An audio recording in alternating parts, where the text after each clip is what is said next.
अस्सलाम वालेकुम everyone and welcome back to my YouTube channel. और आज मैं रिव्यू करने वाला हूँ रेडमी की, Xiaomi की एक रीसेंट डिवाइस का। रिसेंटली लॉन्च हुई है बेसिकली रेडमी नोट 13 सीरीज़।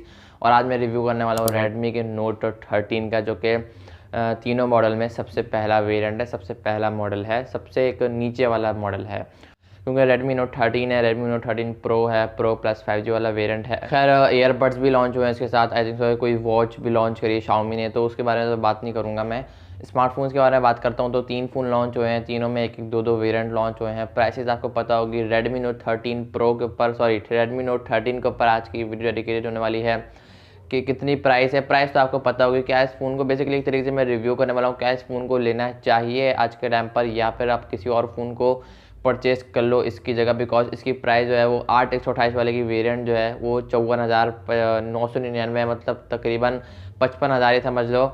और दूसरे जो प्राइस है 8/256 वाले की, उसकी प्राइस है 60,000 रुपये, 59,999। यार 1 रुपया क्यों कम रखते हैं, मुझे ये बात समझ नहीं आती। खैर मजाक की बात अलग है यार। मैंने काफ़ी लोगों को देखा कि वो अनबॉक्सिंग देख लेते हैं, वो अनबॉक्सिंग तो रिवील हो चुकी है, काफ़ी लोगों ने इसकी अनबॉक्सिंग करी, रिव्यू बहुत कम लोग करते हैं। तो अनबॉक्सिंग के बाद अगर आप इसको रिव्यू ना देखो तो आपको प्रॉब्लम आ सकती है। स्मार्टफोन को परचेज़ करने के बाद लोग क्या करते हैं, अनबॉक्सिंग देखते हैं, हाँ जाकर परचेज़ कर लेते हैं, हाँ यार अच्छा फ़ोन है, वीडियो में तो अच्छा लग रहा है, देखा है उसने खोल के पूरा दिखाया सब कुछ। लेकिन जब आप परचेज़ करते हो आप लोग जाकर देखते नहीं यार इसका कैमरा अच्छा नहीं है, इसमें पबजी में मज़ा नहीं आ रहा, चार्जिंग स्लो है, चार्जिंग की स्पीड अच्छी नहीं है, बैकअप अच्छा नहीं दे रहा, तो वो प्रॉब्लम आना लोगों को स्टार्ट हो जाती हैं। ज़रूरी नहीं आप मेरा रिव्यू देखो, किसी और यूट्यूबर का आप रिव्यू देख सकते हो, कोई और अगर वीडियो बनाते हो तो आप उसका रिव्यू भी देख सकते हो, लेकिन रिव्यू लाजमी देखा करो। तो फिर ज़्यादा लेक्चर नहीं देता, वीडियो को लाइक करके चैनल को लाजमी सब्सक्राइब करना, क्योंकि ऐसी वीडियो में लाते रहता हूँ इंटरेस्टिंग किस्म की। हम बढ़ते हैं वीडियो की तरफ, बल्कि दौड़ते हैं। देखो ओवरऑल डिज़ाइन वाले सेट की बात करूँ, रेडमी नोट 13 ने इस बार कुछ अपनी पिछली सीरीज से कुछ हटकर थोड़ा बहुत डिज़ाइन दिया है। लुकिंग लाइक अ गिलास एकदम, मतलब है बैक मटेरियल जो है वो है प्लास्टिक का है, बट लुकिंग लाइक अ गिलास। अभी मैं लुकिंग लाइक अ वाव बोलने वाला था।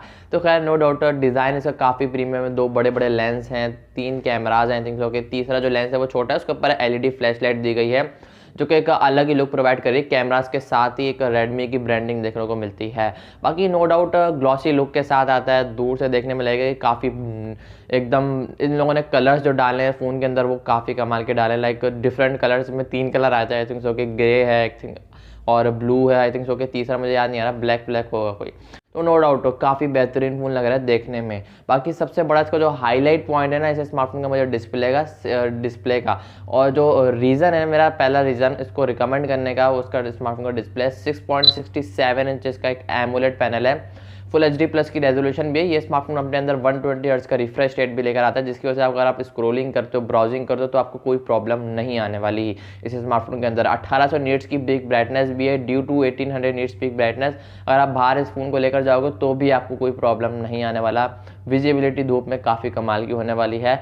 ये स्मार्टफोन UFS 2.2 की स्टोरेज के सपोर्ट के साथ आता है। 2 वेरिएंट आए हैं, 256 और 128 GB और 8 GB रैम। मैंने आपको दोनों की प्राइस स्टार्टिंग में बता दी है। बाकी कंटेंट अगर आप ज़्यादा वॉच करते हो, स्क्रोलिंग, ब्राउजिंग, फेसबुक चलाते हो, यूट्यूब स्क्रोल ज़्यादा करते हो, तो आप इस फोन को डेफिनेटली कंसिडर कर सकते हो। नेटफ्लिक्स वाली साइट अगर आप ड्रामाज देखते हो, कंटेंट ज़्यादा वॉच करते हो, तो आपका एक्सपीरियंस है इस स्मार्टफोन को लेकर एक नेक्स्ट लेवल होने वाला है। आप इस फ़ोन को डेफिनेटली परचेस कर सकते हो।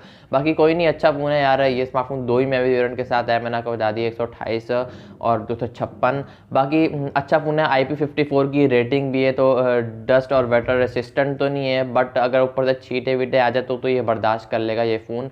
बाकी अब ऐसा नहीं पूरा आप फ़ोन को पानी में डुबो के बाउल में चेक करोगे भाई वाटर रेसिस्टेंट है, डस्ट रेसिस्टेंट है, तो ऐसी वाली कोई कहानी नहीं है। अगर आप लेने के बाद इस तरीके कोई काम करते हो तो आप बिल्कुल रिस्क नहीं लेने का। बाकी हार्डवेयर वाली साइड की बात करूँ, गेमिंग वाली साइड की बात करूँ, गेमर्स इसकी तरफ काफ़ी अट्रैक्ट हो रहे थे। देखो मैं रिकमेंड करूँगा अगर आप गेमिंग के लिए स्पेशली एक फ़ोन लेना चाह रहे हो, 60 FPS वाले वजह लेने हैं, तो वह रेडमी नोट 13 प्रो को परचेज़ करते हो, उसमें 60 FPS वाले मज़े हैं। या फिर प्रो प्लस को डेफिनेटली परचेज़ कर सकते हो, उसमें भी पबजी वाले बेहतरीन मज़े हैं। इसमें चल जाती है पबजी, जैरो हार्डवेयर बेस है, अच्छे ग्राफिक्स निकाल कर देगा 30 FPS, लेकिन आप बेसिक पबजी इसमें चला सकते हो। लेकिन 60 FPS चलानी है तो प्रो को मैं रिकमेंड करूँगा, प्रो या फिर प्रो प्लस को आप उसकी तरफ जा सकते हो। अगर आपको गेमिंग वाली साइड की तरफ एक अच्छा फ़ोन चाहिए, एक तगड़ा फ़ोन चाहिए, सबवे सर्वर खेलते हो, क्रिकेट वाली गेम खेलते हो, लूडो स्टार जो भी गेम है, जो भी अगर आप नॉर्मल गेम खेलते हो, टेम्पल रन हो गया, टेम्पल रन 2 हो गया, सबवे सर्फर, काफ़ी मशहूर गेम है, अगर आप इस किस्म के गेम खेलते हो तो ये स्मार्टफोन आप लोगों के लिए, बिकॉज यहाँ पर स्नैपड्रैगन का 685 वाला एक डिसेंट हार्डवेयर लगाया गया है। प्राइस के हिसाब से ये स्मार्टफोन कहीं से भी जस्टिफाई नहीं करता, सॉरी स्मार्टफोन ही, ये प्रोसेसर कहीं से भी जस्टिफाई नहीं करता, बट इस स्मार्टफोन की ओवरऑल सही है, मतलब ओवरऑल परफॉर्मेंस सही है। लेकिन हार्डवेयर वाली साइड की तरफ से इन लोगों ने थोड़ी बहुत कमी पेशी कर दी है। यहाँ पर मीडियाटेक का डायमेंसिटी ये लोग लगा सकते थे, 6080 वाला लगा सकते थे, कोई और से मीडियाटेक के लिए G99 तो एटलीस्ट दे सकते थे, या फिर स्नैपड्रैगन का 888 वाला लगा सकते थे, जो कि काफ़ी तगड़ा प्रोसेसर है। तो 685 एक पबजी वाली साइड की तरफ मैं आपको रिकमेंड नहीं करूँगा। हाँ, कैजुअल नॉर्मल हफ्ते में एक आध बार खेल लेते हो कभी कभार फारिग वक्त में, तो फिर आप इस फ़ोन को डेफिनेटली परचेस कर सकते हो। कैमराज वाली साइड की बात करूँ तो इस स्मार्टफोन का दूसरा रीज़न मुझे लगा कैमराज वाली साइड की तरफ, बिकॉज मैं इसको रिकमेंड करूँगा एक अच्छी फोटोग्राफी के लिए। स्टेबलाइजेशन का सपोर्ट भी है, OIS का भी सपोर्ट भी। अगर आप व्लॉगिंग के लिए लेना चाह रहे हो इस फ़ोन को, तो आप डेफिनेटली इस फ़ोन को परचेस कर सकते हो। बैक पर ट्रिपल कैमरास का सेटअप है, 108 मेगापिक्सल का मेन है, 8 का अल्ट्रा वाइड है, 2 का मैक्रो सेंसर है, फ्रंट पे पंच होल्डर। Xiaomi ने इस बार 16 मेगापिक्सल की सेल्फी दी है, वरना अमूमन 10, 12, 13 मेगापिक्सल की सेल्फियाँ हो दे रहा होता है।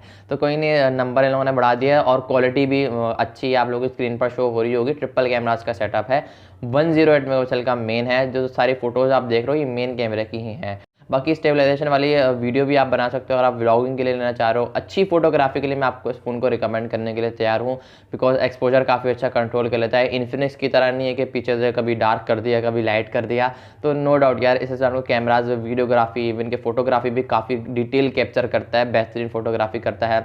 एक्सपोजर काफ़ी अच्छे तरीके से ये स्मार्टफोन कंट्रोल कर लेता है।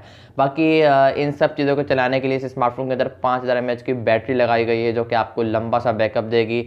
33 वाट की फास्ट चार्जिंग है, 1 घंटे के around something I think full charge होता है। 70% पता नहीं, आई थिंक 30 मिनट के अंदर पता नहीं कितना चार्ज होता है, Xiaomi क्लेम करता है, मुझे कंफर्म नहीं, भूल गया मैं। बाकी कोई नहीं, अच्छा फ़ोन है, जल्दी भी चार्ज हो जाता है, ओवरऑल परफॉर्मेंस भी सही है। हार्डवेयर वाली साइड की तरफ से थोड़ा बहुत हल्का फुल्का दिया। अगर आप ओवरऑल कंक्लूजन की मेरी बात करो ना, तो एक नॉर्मल यूज़ के लिए आप इस फ़ोन को कंसिडर कर सकते हो, थोड़ी बहुत गेमिंग भी चल जाएगी। अच्छे कैमरास के लिए इस फ़ोन को कंसिडर कर सकते हो, अच्छे डिस्प्ले को कंसिडर कर सकते हो, और डिज़ाइन वाली साइड की तरफ से तो ये बेस्ट फ़ोन मुझे लगा। Redmi Note 13, 13 Pro, 13 Pro Plus तीनों बेस्ट फ़ोन है डिज़ाइन वाली साइड की तरफ से। अगर आप थोड़ा सा, आपका ज़्यादा यूज़ है, थोड़ा सा एक एडवांस यूज़ है आप बोल लो, तो आप Redmi Note 13 Pro को परचेस कर लो, या फिर Pro Plus को आप डेफिनेटली कंसिडर कर सकते हो। Redmi Note 13 मुझे लगता है एक डिसेंट कामों के लिए, हाँ अच्छी फोटोग्राफी के लिए, अच्छे डिस्प्ले के लिए, ऐसी चीज़ों के लिए फ़ोन बेस्ट है। बाकी आई होप कि आपको समझ आ गई होगी कि आपको इस फ़ोन को परचेस करना है या फिर नहीं करना है। रिसेंटली फ़ोन लॉन्च हुआ है, 3 दिन हुआ है, आई थिंक 3 से 4 दिन, 14 दिन है। बाकी आई होप कि आपको ये वीडियो पसंद आई होगी, तो वीडियो को लाइक करके चैनल को लाजमी सब्सक्राइब करना, क्योंकि मैं इस किस्म का रिव्यू हर फ़ोन के लॉन्च होने के बाद पूरी कोशिश करूँगा कि लेकर आऊँ, और लाता रहता हूँ, और आगे भी इंशाल्लाह पूरी कोशिश करूँगा लेकर आऊँ। मैं मिलूँगा आप लोगों को नेक्स्ट वीडियो में किसी और वीडियो के, किसी और फ़ोन के रिव्यू के साथ। तब तक के लिए अल्लाह हाफ़िज़।